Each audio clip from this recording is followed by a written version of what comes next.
Some of you have heard it, but it has nothing to do with yoga. It's just funny, and I had to share it because I just realized, oh my God, I'm doing the thing that I've always done, which is like yoga, right? The things that we do all the time, that we do kind of unconsciously, and then we become conscious, like I'm doing that thing again. Here's the thing. 23 years ago today, I had my daughter, and it was a scheduled C-section. So I could either go in at 9 or I can go in around 11, meaning I was going to deliver around 10 or I was going to deliver around 1. And because I run my own business, I'm like, well, I'm not going to be teaching for a couple weeks. I will see a couple clients in the morning and I'll take the second C-section. So I get up the day that I'm giving birth to my daughter. I know, I'm channeling my inner person working in the field. Um, and I work everybody out. I do my thing. I go to the thing. My mom's there. Everybody's, fine. I deliver her at around 1:30 in the afternoon. And my first thought, once I looked at her, I'm like, oh, whatever. This is how crazy I am. I went, oh my God. If I had taken the first time slot, she'd be Libra rising. Now she's Scorpio rising. What the hell? I don't know from Scorpios. I actually did. My three best friends at the time were Scorpios, so I actually knew about Scorpios. No shade to Scorpios. It's actually worked out to be quite well. But I just had to laugh that how much I tried to plan her birth, and I'd worked out all the numbers and all the things. The karma of being born to me, her mother, who always goes, let me do, let me do, let me do, at to the last minute before I take time off. And so that's why I'm laughing because I'm rushing around. I saw somebody at 7. I'm teaching you guys now. And here we go. And I have someone right after. And my husband's freaking out because we're going out of town. And it's just all the things. You keep thinking, this is the process of yoga. You keep thinking that you understand things and you work towards it. And then it all goes out the window the minute you kind of get under any kind of stress. So every time we come to the mat, it's an opportunity to examine those ideas and to take a reset. To just take a reset, to at least here in this time, be present, move with mindfulness, pay attention to the signals that you're getting, know when you're doing too much and back off, know when you're maybe backing off too much and go forward. All right, whatever position you're in, stay in that position. Take a deep breath in through your nose and sigh out of your mouth. See if you can let anything go in these first breaths.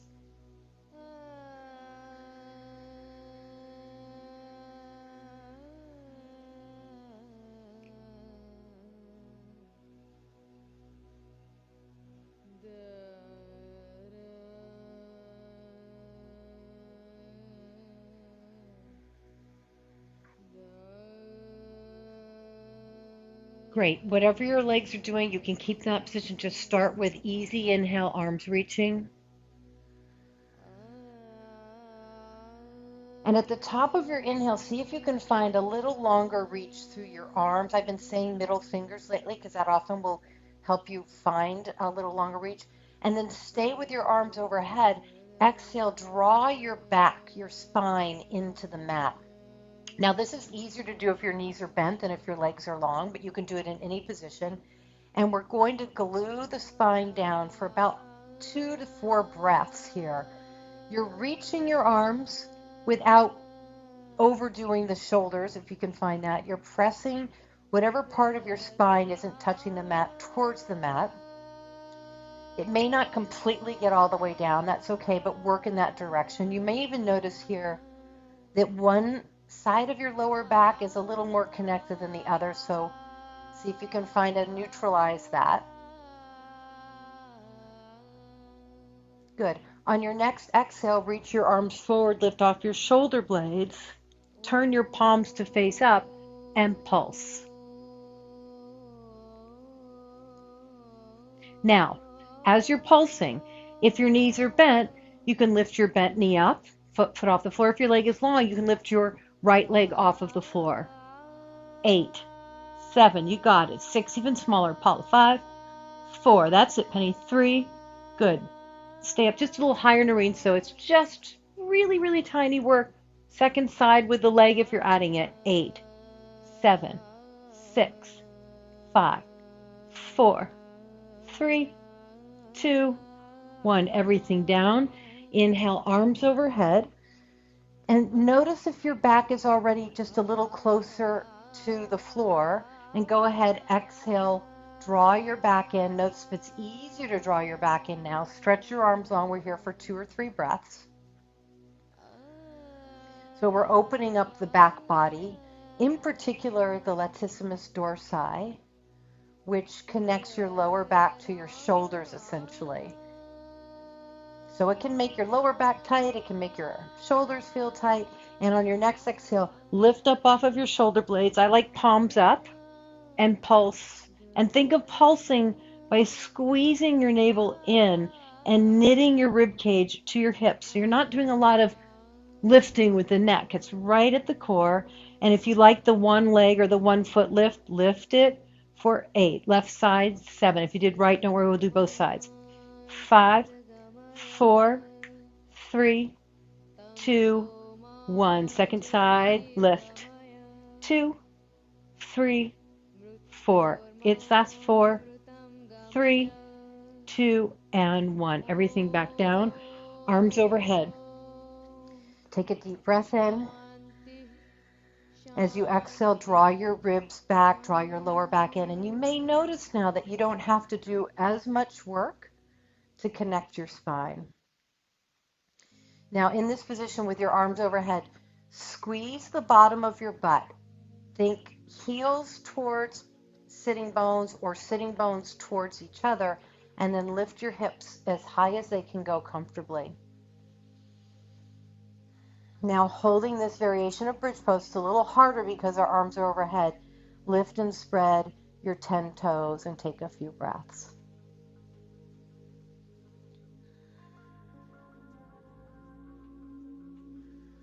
As you breathe, you might notice that you can float your hips a little higher. You might even reach your chin away from your chest. Go ahead, put your toes down if they're still lifted. Hold here. When you feel steady, right knee to your chest. Hold for 3, for 2, and 1. Cross your right ankle above your left knee. Lift a little higher. Lower your hips down. Keep eye of the needle. Bring your hands behind your head. Good. Exhale, cross towards your right knee. Inhale, center. Nice cross body. That's it. Perfection.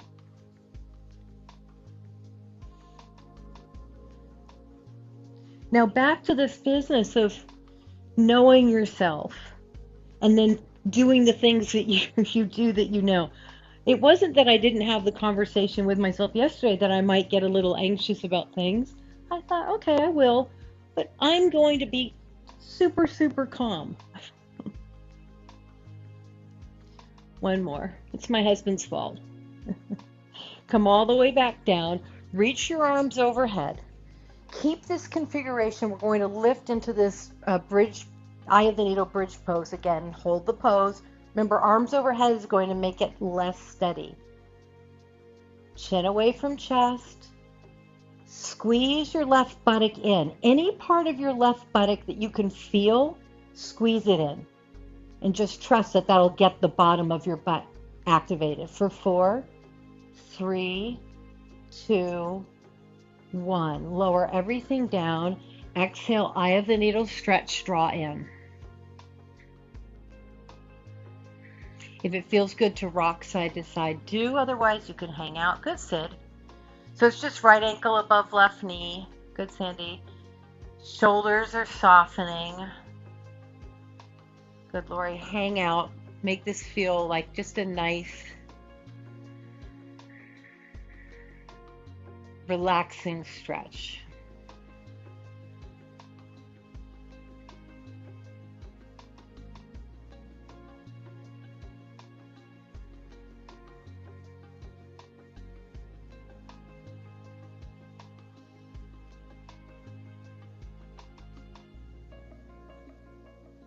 Now we're going to take this hip stretch a little deeper. Bring your left foot down.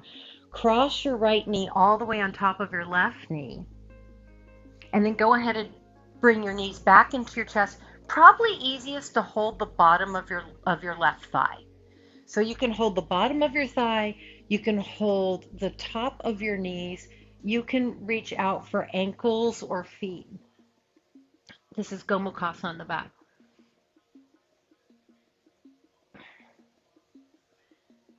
And again, you can also rock a little side to side.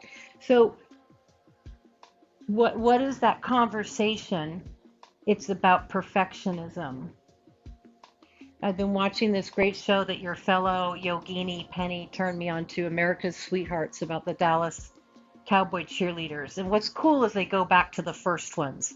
So you see all these women our age that did this thing and they're still wanting to be, they're saying, I'm reliving my glory days. But you see this in these 20-year-old women, that deep desire to just get it all right, to be perfect, to be excellent. I mean, forget about being perfect. They're trying to be excellent. Keep everything that you've got going on. Just relax and turn your knees to the left. And while that idea kind of sometimes softens as we get older, it's really with us. And I think it's probably a different expression. I'm saying it because you're all women today, for women than for men. I think we have different areas where we get caught up in this kind of stuff.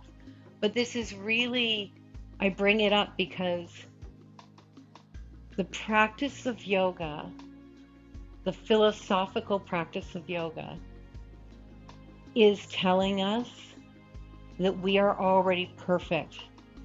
That all the machinations of the personality and the trying and the doing, I've got to practice yoga every day or take my vitamins or run 2 miles or whatever it is, uncross, come back.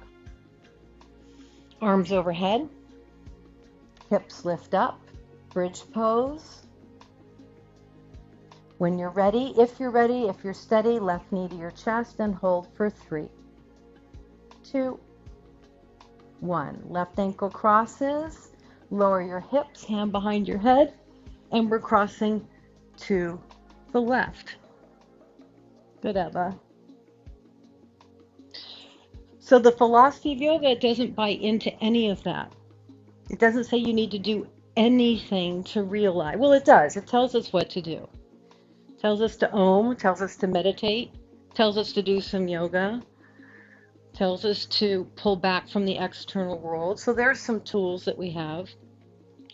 But theoretically, one more, if you were enlightened suddenly, reach your arms overhead, keep eye of the needle one more time, lift your hips up and hold. You would in a flash understand that all of this that I'm talking to you about is illusion called Maya. And the truth is that you're already perfect, whole, and complete. Breath in, breath out. Great. Lower your hips, take eye of the needle. Rock a little side to side if you need that. And then find your sweet spot. Good, Sandy. Good, Laura. Nice, Paula. Deep breaths in and out.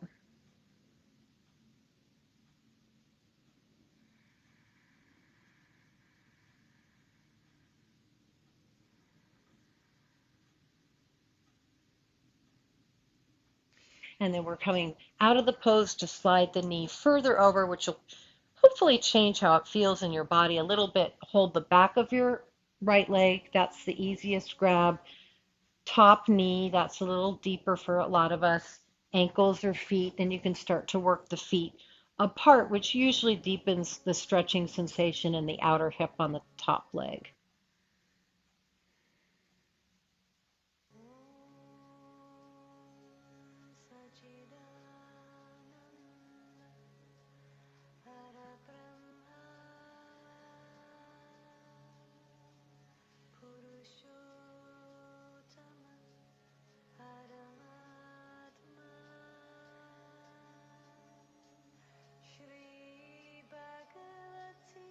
Good. And let's keep this, if it's okay on your knees, take it to the right.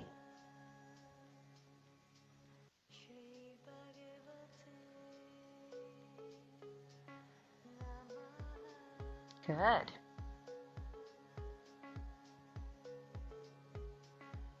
Yeah, do whatever you need to do. Get up, Marie. Do whatever you need to do. So throughout the practice, if you need to do something different than what I'm saying, please do it.